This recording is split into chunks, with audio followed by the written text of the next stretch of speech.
ಅವನು 2 ಗ್ಯಾಂಗ್ ಇದೆ ಹಾ, ಬಸ್ ಅಲ್ಲಿ. ಹಾ. ಅಶ್ವಿನಿ ಅವ್ರದ್ದು ಮತ್ತೆ ಗಿಲ್ಲಿ ಗ್ಯಾಂಗು. ಸೊ ಅವನು ಅಶ್ವಿನಿ ಅವ್ರು ಯಾವ ತರ ಮ್ಯಾನಿಪುಲೇಟ್ ಮಾಡ್ತಿದಾರೋ ಸೊ ಆ ತರ ಆಡ್ತಿದ್ದಾನೆ. ಸೊ ಅವನೇನೋ ಜನಕ್ಕೆ ಇವಾಗ ನನ್ ವೋಟ್ ಬೇಕು ಅಂತಾರ ಏನೋ ಧ್ರುವಂತ್ ನಾಟಕ ಆಡ್ತಿರ್ಬೋದು. ಅದು 100% ನಾಟಕನೇ. ನಾಟಕ. ಜಾನ್ವಿ ಅವ್ರ ಗುಂಪಿಂದ ಆಚೆ ಬಂದಾಗ ಅವಳು ಏನಂತ ಪ್ರೂವ್ ಮಾಡ್ಕೊಂತ ಇದ್ದಾಳೆ. ಅವಳು ಒಂಟಿ ಆದಾಗಿಂದ ಅವಳ ವ್ಯಕ್ತಿತ್ವ ಆಚೆ ಬಂದಿದೆ. ಸೊ ಜಾನ್ವಿ ಇವಾಗ ಒಂಟಿ ಆಗಿರೋದೇ ಬೆಸ್ಟ್. ಅಶ್ವಿನಿ ಟೀಮ್ ಇಂದ ಆಚೆ ಬಂದಾಗ ರಿಯಲ್ ಜಾನ್ವಿ ಇವಾಗ ಗೊತ್ತಾಗ್ತಿದೆ ಜನಕ್ಕೆ. ಆಡ್ತಾ ಇಲ್ಲ.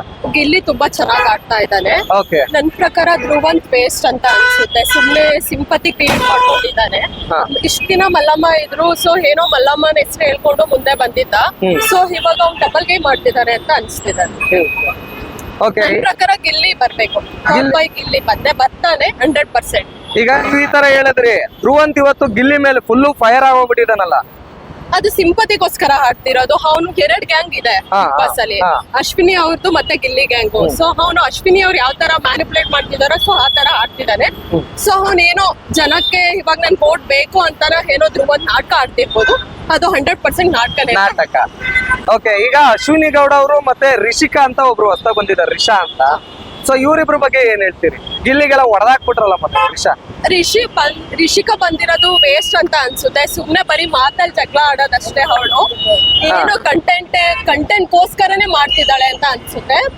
ಅಶ್ವಿನಿ ಫಸ್ಟ್ ತುಂಬಾ ಸ್ಟ್ರಾಂಗ್ ಇದ್ರು. ಬಟ್ ಅವ್ರೆಲ್ಲೋ ಮಾತಲ್ಲಿ ತುಂಬಾ ಅವ್ರ ವ್ಯಕ್ತಿತ್ವನ ಕಳ್ಕೊಂಡ್ರು ಅಂತ ಅನ್ಸುತ್ತೆ ನನಗೆ. ಅಶ್ವಿನಿ ಅವರು ಮಾತಲ್ಲೆಲ್ಲ ವ್ಯಕ್ತಿತ್ವ ಕಳ್ಕೊಂಡು. ಈಗ ರಿಷಾ ಬರ್ಬೇಕಾದ್ರೆ ಅಶ್ವಿನಿ ಹಂಗ್ ಮಾಡ್ತೀನಿ ಹಿಂಗ್ ಮಾಡ್ತೀನಿ, ಅಶ್ವಿನಿ ಗೌಡ ಇದನ್ ಮುರಿತೀನಿ ಹಂಗೆ ಅಂತ ಬಂದ್ರು. ಒಳಗಡೆ ವೈಲ್ಡ್ ಕಾರ್ಡ್ ಎಂಟ್ರಿ ಬಂದ್ರೆ ಈಗ ಅಶ್ವಿನಿ ಜೊತೆಗೆ ಸೇರ್ಕೊಂಡಿದಾರಲ್ಲ, ಆ ಗ್ಯಾಂಗ್ ಅಲ್ಲೇ ಸೇರ್ಕೊಂಡಿದಾರಲ್ಲ.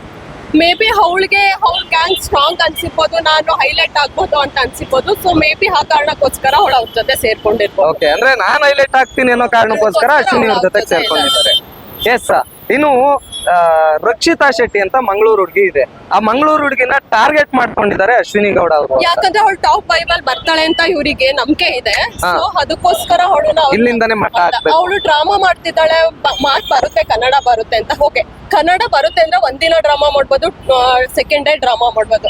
ಹೋಲ್ ವೀಕ್ ಯಾವಾಗ್ಲೂ ಡ್ರಾಮಾ ಮಾಡಕ್ ಆಗುತ್ತಾ? ಸೊ ಅವಳು ಟಾಪ್ 5 ಅಲ್ಲಿ ಬರ್ತಾಳೆ. ಅದೇ ಅವಳ ವೀಕ್ನೆಸ್ ಆಗುತ್ತೆ. ಅವ್ಳ ವೀಕ್ನೆಸ್ ಆಗ್ತಾಳೆ ಅಷ್ಟೇ ಅವಳು. ಓಕೆ. ಈಗ ಜಾನ್ವಿ ಅಶ್ವಿನಿ ಗೌಡ ಟೀಮ್ ನಲ್ಲೇ ಇದ್ದವರು. ಜಾನ್ವಿ ಅಶ್ವಿನಿ ಗೌಡ ಇಬ್ರು ಜೊತೆಗಿದ್ದವರು. ಆದ್ರೆ ಎಲ್ಲೋ ಒಂದ್ ಕಡೆ ಜಾನ್ವಿ ಸರ್ಕೊಂತಾ ಇದ್ದಾರೆ ಹಿಂದಕ್ಕೆ ಅಂತ ಅನ್ನಿಸ್ತಾ ಇದೆಯಾ? ಇವಾಗ ಬೆಸ್ಟ್ ಅನ್ಸುತ್ತೆ. ಯಾಕಂದ್ರೆ ಜಾನ್ವಿ ಅವ್ರ ಗುಂಪಿಂದ ಆಚೆ ಬಂದಾಗ ಅವಳು ಏನಂತ ಪ್ರೂವ್ ಮಾಡ್ಕೊಂತ ಇದ್ದಾಳೆ. ಅವಳು ಒಂಟಿ ಆದಾಗಿಂದ ಅವಳ ವ್ಯಕ್ತಿತ್ವ ಆಚೆ ಬಂದಿದೆ. ಸೊ ಜಾನ್ವಿ ಇವಾಗ ಒಂಟಿ ಆಗಿರೋದೇ ಬೆಸ್ಟ್. ಅಶ್ವಿನಿ ಟೀಮ್ ಇಂದ ಆಚೆ ಬಂದಾಗ ರಿಯಲ್ ಜಾನ್ವಿ ಇವಾಗ ಗೊತ್ತಾಗ್ತಿದೆ ಜನಕ್ಕೆ.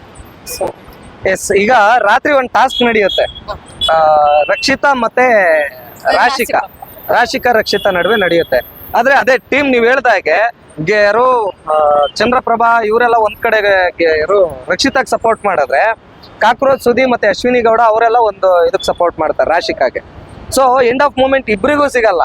ಇದಕ್ ಕಾರಣ ಯಾರು? ಮತ್ತೆ ಈ ಗುಂಪುಗಾರಿಕೆ ಅನ್ನೋದು ಬಿಗ್ ಬಾಸ್ ಮನೆಯಲ್ಲಿ ನಡೆಯುತ್ತಾ? ಎಷ್ಟು ದಿನ ನಡೆಯುತ್ತೆ ಗುಂಪುಗಾರಿಕೆ ಅಂದ್ರೆ? ಮೇ ಬಿ ಅವ್ರು ಒಳಗಡೆ ಮಾಡ್ಕೊಂಡಿದ್ದಾರೆ. ಈಗ ಅಶ್ವಿನಿ ಅವ್ರ ಗ್ಯಾಂಗು ಗಿಲ್ಲಿ ಅವ್ರ ಗ್ಯಾಂಗ್ ಅಂತ ಅನ್ಕೊಂಡಿರೋದು. ರಘು ಅವರು ಹೇಳಿದ್ರು ಕೊನೆಗೆ ರಾಶಿಕಾಗೆ ಸಿಗ್ಲಿ ಅಂತ. ಬಟ್ ಅವ್ರ ಇದ್ರಲ್ಲಿ ಸ್ಟ್ರಾಂಗ್ ಇಲ್ಲ ಡಿಸಿಷನ್ ತಗೊಳಕ್ಕೆ.